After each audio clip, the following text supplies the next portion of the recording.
So Finance Minister Tito Mboweni delivered his budget yesterday for 2021 and stabilising the government debt problem. It's balanced on very careful spending over the next few years. As Tito Mboweni told us yesterday, we owe a lot of people a lot of money.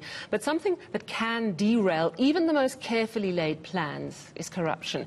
And although we know some 2.7 billion rand has already been clawed back by law enforcement bodies in this regard, we still have a long way to go to clean up our act within government and the private sector. Let's discuss this now with political economist Professor Patrick Bond from the University of the Western Cape School of Government. Good afternoon, Prof. Thanks so much for joining us. So, how much has corruption affected our finances to date? Is it possible to put a figure to it? Well, it's great to be with you, Sally. And because we don't have very good monitoring, and the government's very weak at particularly assessing not only its own, but, as you say, private sector corruption, we don't know. I mean, the estimates were around 100 billion a year during the period, so-called Zupta, or the period of the state capture that involved especially the Guptas. But, you know, you look at the way the big international consultancies have behaved in this. They're meant to be trying to advise government on how to have a clean and efficient system. But they're also very involved. So I'm thinking of Ernst & Young and Deloitte, especially McKinsey, the KPMG scandals. I mean, they just go on and on, PwC. These big international consultancies, I think, are part of where our measurement problem comes, because they're so good at hiding.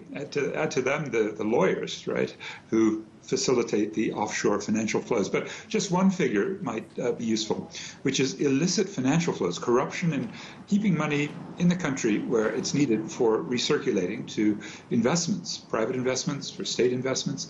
That's flooding out at the rate of up to 350 billion rand a year, according to Treasury's Financial Intelligence Center. Another statistic, 250 billion rand a year, according to Kenneth Brown, formerly of Treasury, he was a procurement officer, is an overcharging by the private sector on procurement. So we often think of this kind of petty corruption that now even the health minister seems to have his fingerprints on.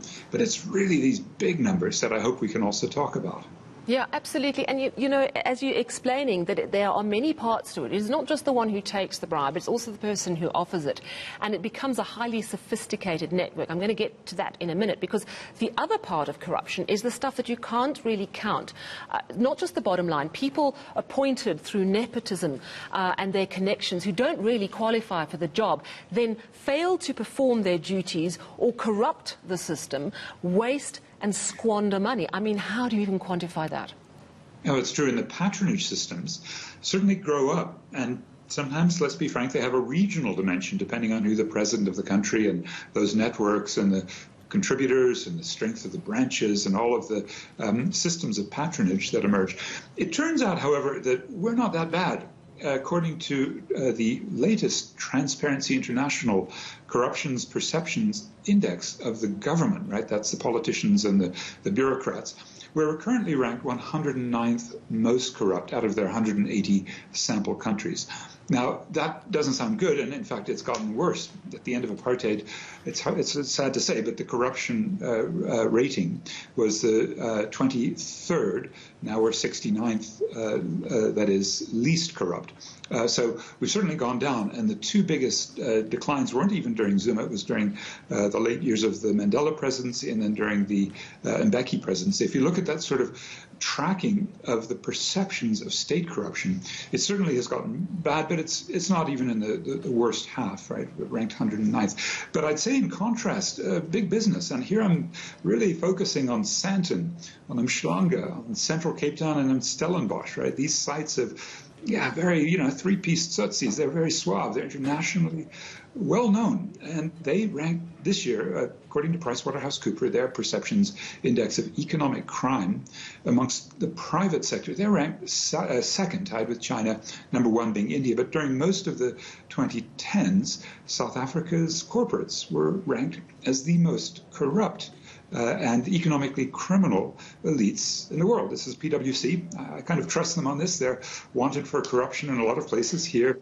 Bill Gates is suing them for $1 billion of corruption harm in Brazil. That takes one to know one. But the point is really that unless we get a handle on locking down capital, especially the capital flight, that's one of the worst. Sure. We're not going to deal with this is astonishing. We're looking at the budget, and it's predicated on public-private partnerships, working hand in hand with business, government together. It's the plan, building big infrastructure projects. How are we going to ensure that corruption stays out of that? We have a government, we've seen a lot of arrests, we see people about to go on trial, and we see state structures clawing back money. So how clean is our government? How much chance do we have of these partnerships that have got to rebuild and recover our country? How much chance do they have of being clean operations? And what do we do to make them clean? Well, that's a right question, Sally, because the PPPs are sometimes public-private pilfering, or worse, public-private plundering. And, when you fail, as you say, there's a few arrests, and the Ramaphosa government's apparently a bit cleaner, and there are a few, say, major changes in parastatal leadership, which, hopefully portend for cleaner infrastructure, because that's where, with really two of them, above all, Transnet and Eskom, that's where they're really big figures. So, just as an example, Hitachi actually admitted in 2015 through the U.S. Securities and Exchange Commission, where they were being prosecuted. It was called the Foreign Corrupt Practices Act. They admitted, and they paid a fine, $19 million. It's a big chunk of money in rand. They didn't pay it to South Africa. They paid the fine to the United States government, and that was for giving the African National Congress's Chancellor House a big chunk, a quarter ownership of their local Hitachi, which did the deal to get the big boilers at Medupi and Kusile. That's tens of billions of rands for each. Now, there's been no prosecution of that. It's not on the Zondo Commission's radar screen, as far as I can tell. This is the sort of, deep corruption of Western multinational corporations. What do we call them? WMC. White monopoly capital here, Western multinational corporates. And they really seem to get away with murder. We just, you can try to shake down McKinsey and Deloitte and KPMG and PwC and Ernst & Young for the damage that they've done here. We get a little bit back, right? The VBS is a good example where the people trying to wrap it up are desperately trying, to get from KPMG nearly R1 billion back.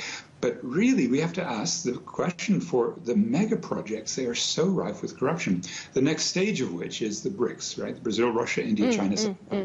Because if you look at Transnet, that huge project, it's the biggest in the country's history, 800 billion rand to take 18 billion tons of coal from the Waterberg, beautiful area in Limpopo, to Richards Bay. So you dig that up, you put them on these 3-kilometer-long train lines with locomotives from China South Rail, right, which are then sending lots of money off to the Guptas through Salim Issa. This is all well known.